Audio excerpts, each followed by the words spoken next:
नमस्कार दोस्तों, स्वागत है आपका आपके अपने YouTube चैनल जेवर स्टडी में, जिसमें एक बार फिर हम हाजिर हैं लेकर के आपके लिए एक नया सेशन जो कि मध्यकालीन भारत के इतिहास से संबंधित है। तो दोस्तों, मध्यकालीन भारत के इतिहास में सल्तनत काल से संबंधित है और सल्तनत काल में जैसा कि पिछले वीडियो में हमने आपको तुगलक वंश के बारे में जानकारी दी थी और उससे पिछले वीडियो में हमने खिलजी वंश के बारे में बताया था। तो दोस्तों, आज हम खिलजी वंश एवं तुगलक वंश से संबंधित क्वेश्चंस के बारे में डिस्कशन करेंगे। तो दोस्तों, यदि आप इस चैनल में नए हैं तो इस चैनल को लाइक, सब्सक्राइब एवं शेयर ज़रूर करें। तो दोस्तों, शुरू करते हैं आज इस सेशन का पहला क्वेश्चन जो कि खिलजी वंश से संबंधित है। तो दोस्तों, क्वेश्चन नंबर फर्स्ट जो कि है, खिलजी वंश की स्थापना कब हुई? ऑप्शन ए 1245 ईस्वी, ऑप्शन बी 1290 ईस्वी, ऑप्शन सी 1265 ईस्वी एवं ऑप्शन डी 1275 ईस्वी। तो दोस्तों, खिलजी वंश जैसा कि पिछले वीडियो में बताया था कि खिलजी वंश जो कि गुलाम वंश के बाद स्थापना हुई खिलजी वंश की। तो दोस्तों, गुलाम वंश जो कि 1206 ईस्वी से 1290 ईस्वी तक शासन रहा गुलाम वंश का। तो दोस्तों, इसका जो राइट आंसर है वो आपका 1290 ईस्वी है। जी हाँ दोस्तों, 1290 ईस्वी में ही खिलजी वंश की स्थापना हुई थी। तो इसका राइट आंसर आपका 1290 ईस्वी है। हम चलते हैं अपने अगले क्वेश्चन की ओर। क्वेश्चन नंबर 2, खिलजी वंश के संस्थापक थे? Option A Bakhtiyar Khilji, option B Alauddin Khilji, option C Jalaluddin Khilji एवं ऑप्शन डी मुबारक खिलजी। तो दोस्तों, खिलजी वंश के जो संस्थापक थे वो आपका जो ऑप्शन सी बिल्कुल राइट आंसर है। जी हाँ दोस्तों, जलालुद्दीन खिलजी, जिनके द्वारा खिलजी वंश की स्थापना 1290 ईस्वी में की गई थी और जलालुद्दीन फिरोज खिलजी के द्वारा स्थापना जो कि खिलजी वंश की गई थी। तो इसका जो राइट आंसर है दोस्तों वो आपका ऑप्शन सी है, जलालुद्दीन खिलजी। अब हम चलते हैं क्वेश्चन नंबर 3 की ओर जो कि है, जलालुद्दीन खिलजी ने अपनी राजधानी कहाँ स्थापित की? Option A Kara Manikpur, option B Kilokhari, option C Delhi एवं ऑप्शन डी बंगाल। तो दोस्तों, जलालुद्दीन के द्वारा जो राजधानी बनाई गई थी उसकी बात करें तो इसका जो राइट आंसर है वो आपका ऑप्शन बी है।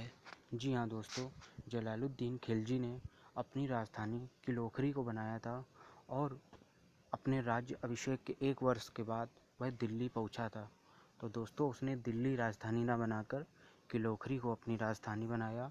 तो इसका जो राइट आंसर है वो है आपका ऑप्शन बी।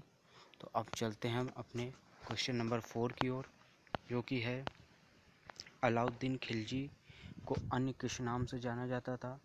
तो दोस्तों, अलाउद्दीन खिलजी जो कि जलालुद्दीन फिरोज खिलजी का भतीजा एवं दामाद था और उसने अपने आप को उपाधि दी थी जैसा कि ऑप्शन दिए हुए हैं। ऑप्शन ए रैयत आला, ऑप्शन बी जिले लाही, ऑप्शन सी सिकंदर ईशानी एवं ऑप्शन डी लाख बख्श।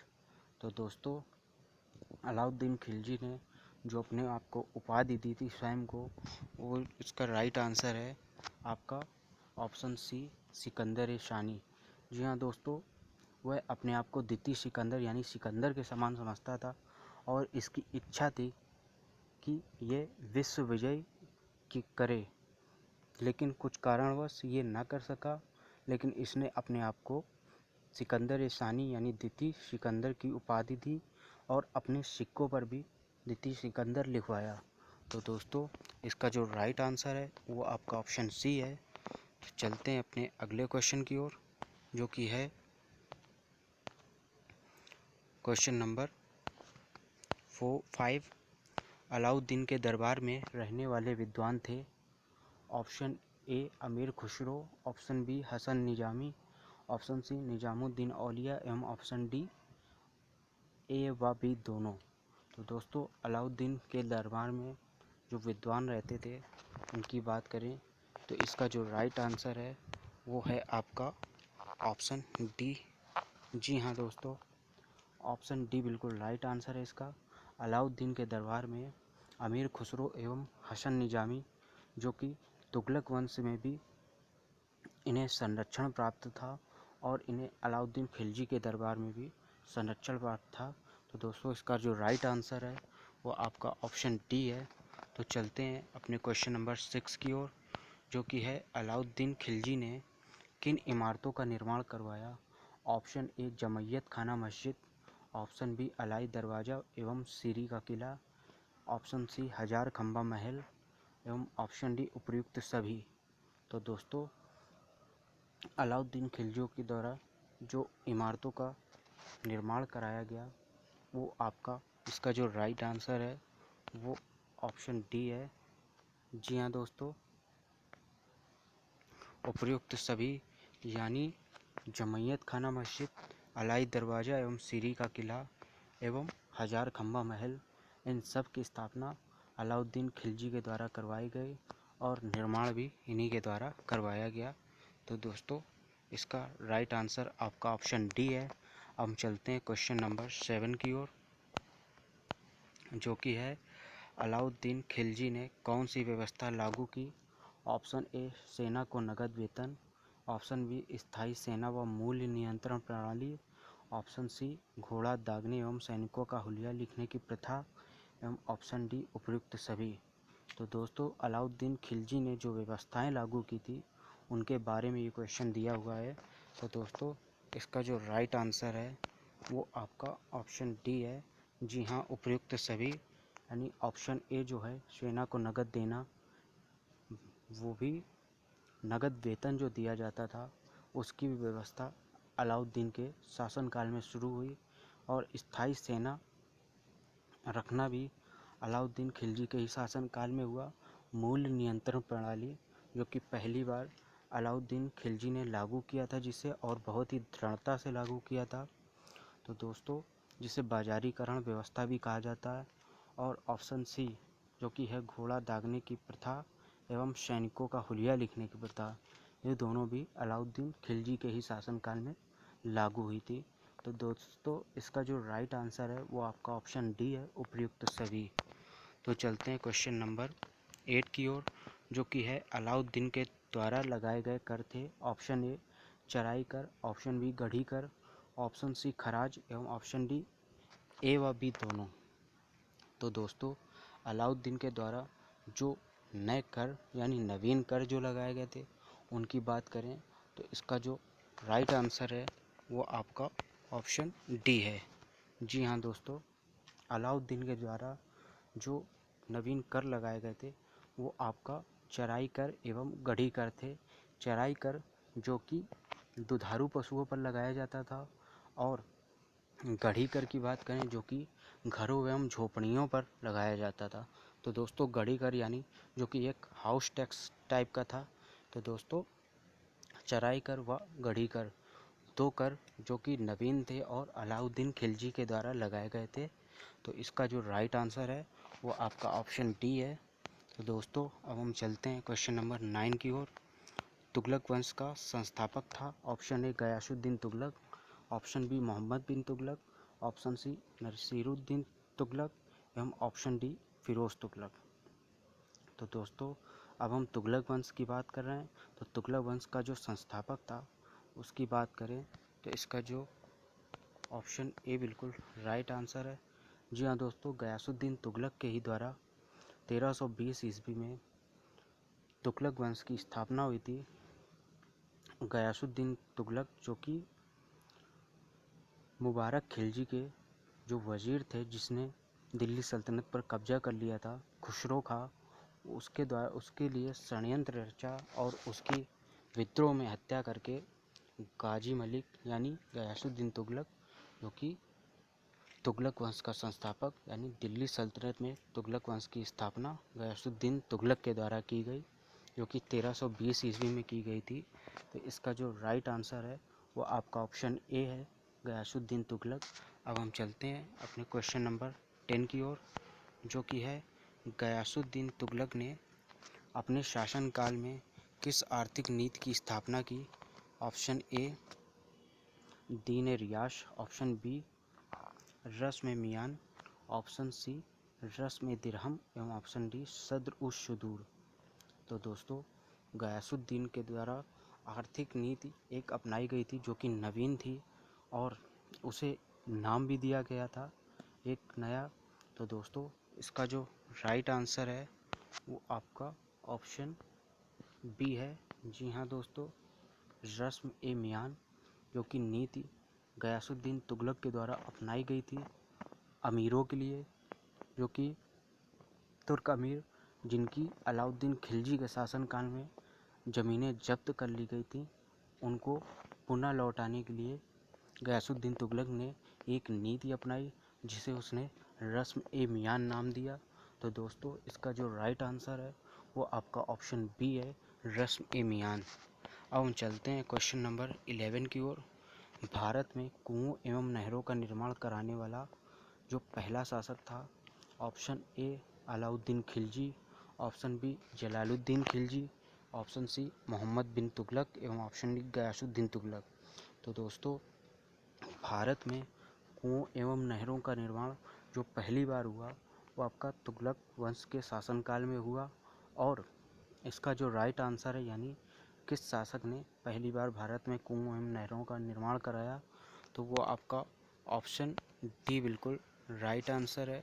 जी हाँ दोस्तों, गयासुद्दीन तुगलक जो कि तुगलक वंश का संस्थापक था, उसके द्वारा ही नहरों एवं कुओं का निर्माण पहली बार भारत में कराया गया। तो दोस्तों इसका जो राइट आंसर है वो आपका ऑप्शन डी है, तुगलक यानी गयासुद्दीन तुगलक के द्वारा। क्वेश्चन नंबर 12 की ओर चलते हैं, जो कि गयासुद्दीन ने मंगोलों के आक्रमणों को कितनी बार असफल किया? ऑप्शन ए 17 बार, ऑप्शन बी 20 बार, ऑप्शन सी 25 बार एवं ऑप्शन डी 29 बार। तो दोस्तों गयासुद्दीन तुगलक जो कि मंगोलों के विरुद्ध बहुत ही कठिन इसने नीति अपनाई थी जो कि उनके विरुद्ध थी, और इसने उनको रोकने के लिए मंगोलों को बहुत ही सार्थक प्रयास किए थे। और इसका जो राइट आंसर है आपका वो है आपका ऑप्शन डी यानी 29 बार। जी हाँ दोस्तों, गयासुद्दीन तुगलक के द्वारा मंगोलों के आक्रमणों को 29 बार असफल किया गया था। इसने 29 बार उनके आक्रमणों को रोकने के लिए सफलता प्राप्त की थी, जो कि दिल्ली सल्तनत में सबसे अधिक बार आक्रमणों को रोका गया गयासुद्दीन तुगलक के द्वारा मंगोलों के आक्रमणों को। और इसने मंगोल कैदियों को बहुत ही कठोरता से दंडित किया। तो दोस्तों गयासुद्दीन तुगलक के द्वारा 29 बार मंगोलों के आक्रमणों को असफल किया गया। तो इसका जो राइट आंसर है वो आपका ऑप्शन डी है। हम चलते हैं क्वेश्चन नंबर 13 की ओर, जो कि गयासुद्दीन की मृत्यु के बाद दिल्ली का सुल्तान कौन बना? Option A Mubarak Khilji, Mubarak Tughlaq, option B Firoz Tughlaq, option C Mohammad bin Tughlaq एवं ऑप्शन डी इनमें से कोई नहीं। तो दोस्तों गयासुद्दीन की मृत्यु जो कि लकड़ी के बने किले में हुई थी, यानी लकड़ी का जो किला बनाया गया था उसके लिए, जब वो बंगाल अभियान से लौटकर आ रहा था, उसके स्वागत के लिए उसके पुत्र मोहम्मद बिन तुगलक यानी जौना खां के द्वारा जो महल बनवाया गया था लकड़ी का, यानी किला जो था, उसमें दबकर गयासुद्दीन तुगलक की मृत्यु हुई थी। और उसकी मृत्यु के पश्चात जो दिल्ली का सुल्तान बना था, इसका जो राइट आंसर है वो आपका ऑप्शन सी है। जी हाँ दोस्तों, मोहम्मद बिन तुगलक यानी जौना खां जो कि गयासुद्दीन तुगलक की मृत्यु के बाद दिल्ली सल्तनत की गद्दी पर मोहम्मद बिन तुगलक के नाम से बैठा, और ये निजामुद्दीन औलिया का शिष्य था। इसने बंगाल अभियान पर जाने पर अपने पिता के, तो इसने निजामुद्दीन औलिया की शिष्यता ग्रहण की मोहम्मद बिन तुगलक ने। तो दोस्तों जो गयासुद्दीन की मृत्यु के बाद मोहम्मद बिन तुगलक ही दिल्ली का सुल्तान बना। हम चलते हैं क्वेश्चन नंबर 14 की ओर, जो कि है मोहम्मद बिन तुगलक ने कृषि के लिए किस नए विभाग की स्थापना की? Option A Diwan Bandagan, option B Diwan Khairat, option सी अमीर कोही एवं ऑप्शन डी अमीर ए इस्तिहाक। तो दोस्तों, मोहम्मद बिन तुगलक के द्वारा सिंचाई में नहरों का निर्माण भी कराया गया, कुओं का निर्माण भी कराया गया, जैसा कि उसके पिता ने किया था। और इसने कृषि के लिए एक नए विभाग की स्थापना की। इसका राइट आंसर है आपका ऑप्शन सी। जी हाँ दोस्तों, अमीर ए कोही नामक विभाग की स्थापना मोहम्मद बिन तुगलक के द्वारा कृषि के लिए की गई थी। और इसने अपने पिता की ही भांति नहरों एवं कुओं का निर्माण कराया।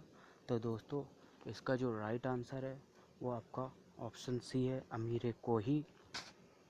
अब हम चलते हैं क्वेश्चन नंबर 15 की ओर, जो कि है मोहम्मद बिन तुगलक के शासनकाल में कौन भारत की यात्रा पर आया था?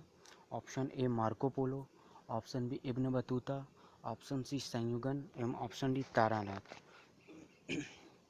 तो दोस्तों, मोहम्मद बिन तुगलक के शासनकाल में जो यात्री आया था उसकी बात करें तो इसका जो राइट आंसर है वो आपका ऑप्शन बी है।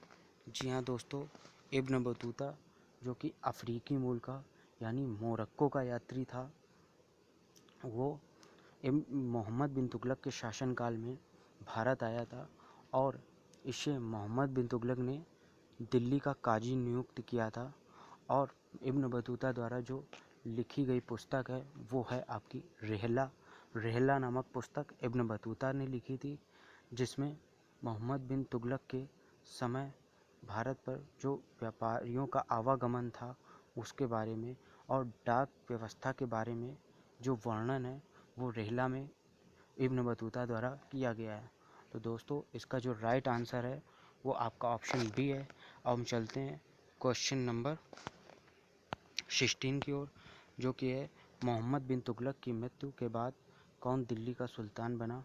Option A Nasiruddin Tughlaq, option B Firoz Shah Tughlaq, option C Timur Lang एवं ऑप्शन डी इनमें से कोई नहीं।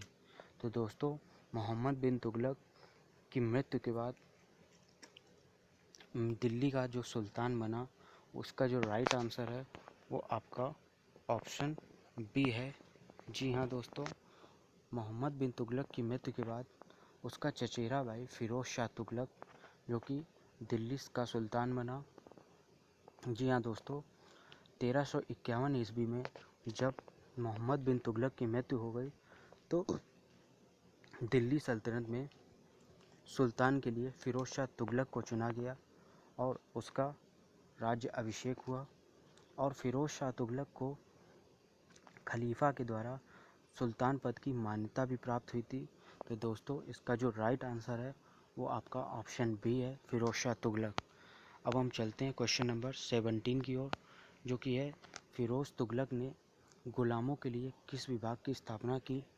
Option A Diwan Khairat, option B Diwan Bandagan, option C दीवान आरिच एवं ऑप्शन डी इनमें से कोई नहीं। तो दोस्तों, फिरोज शाह तुगलक ने गुलामों के लिए एक विभाग की स्थापना की थी। और फिरोज शाह तुगलक के समय में गुलामों की संख्या सर्वाधिक थी दिल्ली सल्तनत में। तो दोस्तों, इसका जो राइट आंसर है वो आपका ऑप्शन बी है। जी हाँ दोस्तों, दीवान बंदगान, जो कि नाम ही से पता चल रहा है, बंदगान यानी बंदगा, जो कि गुलामों को का ही पर्यायवाची है। तो दोस्तों, दीवान बंदगान नामक नए विभाग की स्थापना फिरोज शाह तुगलक के द्वारा की गई थी। और फिरोज शाह तुगलक के शासनकाल में गुलामों की संख्या 1,80,000 थी, जो कि सर्वाधिक गुलाम थे उसके शासनकाल में, और जिनके लिए उसने दीवान बंदगान नामक एक नए विभाग की स्थापना की। तो दोस्तों, इसका जो राइट आंसर वो आपका ऑप्शन बी है। अब हम चलते हैं क्वेश्चन नंबर 18 की ओर, जो कि है फिरोज ने अपने भाई मोहम्मद बिन तुगलक की याद में कौन सा नगर बसाया? Option A Firozabad, option B Hisar, option C Jaunpur एवं ऑप्शन डी फतेहाबाद। तो दोस्तों, फिरोज शाह तुगलक, जिसका भाई मोहम्मद बिन तुगलक, जो कि 1351 ईस्वी में जिसकी मृत्यु हो गई थी, और उसकी याद में यानी स्मृति में फिरोज शाह तुगलक ने एक नया नगर बसाया था, यानी एक नए नगर की स्थापना की थी। और इसका जो राइट आंसर है वो आपका ऑप्शन सी है। जी हाँ दोस्तों, जौनपुर, जो कि नाम ही से पता चल रहा है, जौना खां की याद में फिरोज शाह तुगलक ने यानी जौना खां अर्थात मोहम्मद बिन तुगलक की याद में जौनपुर नामक नगर बसाया था। और फिरोज शाह तुगलक के शासनकाल में भारत में 300 नए नगरों की स्थापना की गई थी, जिसमें फिरोजाबाद, हिसार, फतेहाबाद और जौनपुर सभी शामिल थे। लेकिन जो जौनपुर था वो उसने अपने चचेरे भाई मोहम्मद बिन तुगलक की याद में बसाया था। तो दोस्तों इसका राइट आंसर आपका ऑप्शन सी है। अब हम चलते हैं क्वेश्चन नंबर 19 की ओर। फिरोज शाह के दरबार में रहने वाले विद्वान थे। Option A Nizamuddin Auliya, option B Ziauddin Barani, option C Shams Siraj Afif एवं ऑप्शन डी बी व सी दोनों। तो दोस्तों फिरोज शाह तुगलक के दरबार में जो विद्वान रहते थे उनकी बात करें तो इसका जो राइट आंसर है वो आपका ऑप्शन डी है। जी हाँ दोस्तों, बी व सी दोनों, यानी जियाउद्दीन बर्नी एवं शम्स सिराज अफीक दोनों ही फिरोज शाह तुगलक के दरबार में संरक्षण दोनों को प्राप्त था। तो इसका राइट आंसर है दोस्तों ऑप्शन डी। हम चलते हैं क्वेश्चन नंबर 20 की ओर, जो कि हमारा अंतिम क्वेश्चन है। तुगलक वंश का अंतिम शासक कौन था? Option A Firoz Tughlaq, option B Mohammad bin Tughlaq, option C Nasiruddin Tughlaq एवं ऑप्शन डी तैमूर लंग। तो दोस्तों तुगलक वंश का जो अंतिम शासक की बात करें तो इसका जो राइट आंसर है वो है आपका ऑप्शन सी नसीरुद्दीन तुगलक, यानी जो कि